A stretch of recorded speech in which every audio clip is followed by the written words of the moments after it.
Good morning, my dear children. I welcome all of you to 9th biology class. Last day we learned about the structure of chloroplast. In your textbook, one illustration is the illustration 1.2. All of you look in that illustration 1.2. First, what you can see? The picture of a leaf. When you are taking this section of a leaf and observe through the microscope, you can see a layer of cells. And how can you take the section of a leaf? You can place this part of leaf in a thermocol and make a cut in the thermocol and keep it inside that thermocol. After that you can cut it like this and you can add stain and you can observe in the microscope.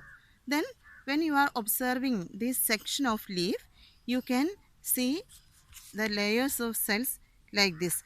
What you can see there? First you can see a single layer of cells. Its name is epidermis. Epidermis is the outermost layer of cells. It gives protection to the other parts of these cells. After that you can see different types of cells. Collenchyma, chlorenchyma, parenchyma, like that different types of plant cells are there. And vascular tissues made up of xylem and phloem. Yeah, you can see it in that diagram. And last you can see a lower epidermis. Upper epidermis is there, like that lower epidermis is there. In the lower epidermis you can see some openings, and these openings are in kidney shaped openings, and these are called stomata. What is this kidney shaped cells? These are the guard cells around this opening. Opening means stomata. Then through this stomata, carbon dioxide reaches in the leaves.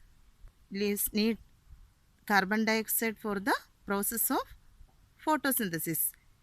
Plants collecting this carbon dioxide from the atmosphere and reaches in the leaves through this stomata. After that you can see a single plant cell, and in that plant cell you can see where nucleus is there, vacuole is there, different types of organelles are there. But the name chloroplast is a special type of organelle that present only in the plant cell. After that you can see the structure of chloroplast. In that you can see a double walled outer covering. This double walled outer covering means outer wall and inner wall, and between this outer wall and inner wall there is intermembranous space. After that you can see grana and stroma. How is the arrangement of grana? Here you can see that grana is arranged like coins, one above the other, and stroma is the fluid part that seen in the chloroplast. And stroma lamella is there. That stroma lamella that connects this grana. And I told you that this grana is a group of some membranous structure. This membranous structure name is thylakoid. A group of thylakoid is called grana. Grana is the pack of membranous sacs, and that single membranous sac is known as the thylakoid.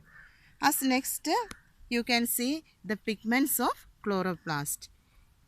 These different types of pigments are present in the grana.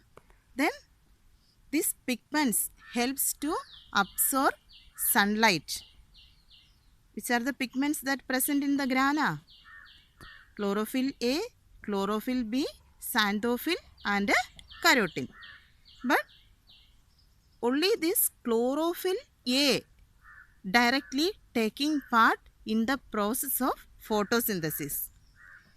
All other pigments like chlorophyll B, xanthophyll, carotene, these are helping chlorophyll A. That means this also absorb sunlight, but it transferring this sunlight into chlorophyll A. Then only the chlorophyll A is directly taking part in the process of photosynthesis. Okay.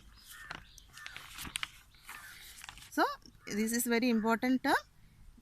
Other helping pigments, chlorophyll B, xanthophyll and carotene. These are known as the accessory pigments. And after that you want to complete one flow chart and how this water reaches in the leaves and how this carbon dioxide reaches in the leaves. We know that water is seen in the soil. From the soil through the root it reaches in the leaves. How it reaches in the leaves? Through the root. From the root it reaches in the xylem. These are some elongated cells that present in the stem, and through this xylem water reaches in the leaves. How this carbon dioxide reaches in the leaves? We know that carbon dioxide is present in the atmosphere, and from the atmosphere through the stomata this carbon dioxide reaches inside the leaves. Then you can complete that flowchart in your textbook. Next we are going to study about the chemistry of photosynthesis. Here you can see in that illustration 1.3, there you can see the phases of photosynthesis. There are two phases in the process of photosynthesis. These are light phase and dark phase. And we know that the main components of this chloroplast is grana and stroma. What was grana? Grana is the membranous sacs that arranged one above the other. Stroma is a fluid part that's seen in the chloroplast. Then first phase, that is the light phase, taking place in the grana. Why it happening like this? Because these accessory pigments and chlorophyll A is present in the grana. So photosynthesis taking place in the grana. So first phase is the light phase. Light phase is taking place in the presence of sunlight, and water splits and oxygen is released. We know that the chemical formula of water, H2O, hydrogen, two atoms of hydrogen and oxygen together called water. Then hydrogen molecules are there, oxygen molecules are there. In the first phase, that is the light phase, what is happening? Oxygen is released. Oxygen reaches in the atmosphere and hydrogen reaches in the stroma. That is the next part, stroma, and it is stores in the stroma. Then light energy is converted into chemical energy and stored in ATP. We know that ATP is the energy currency in the cell. Then energy is stored. This in sunlight, which energy is present? Solar energy. This solar energy is converted into chemical energy in the light phase and is stored. This chemical energy is stored in a energy currency that present in the cell, that is in the ATP. Okay, then we are going to study the next phase, that is dark phase. Dark phase taking place in the stroma, that is the fluid part. By hearing the name, first you will think that this dark phase taking place in the absence of sunlight and light phase is taking place in the presence of sunlight. No, not like that. Both are taking place in the daytime. Dark light phase and dark phase taking place in the daytime only, not in the night time. But light is not using in the dark phase. In light phase, light is using, but light is needed, but light is not using in the dark phase.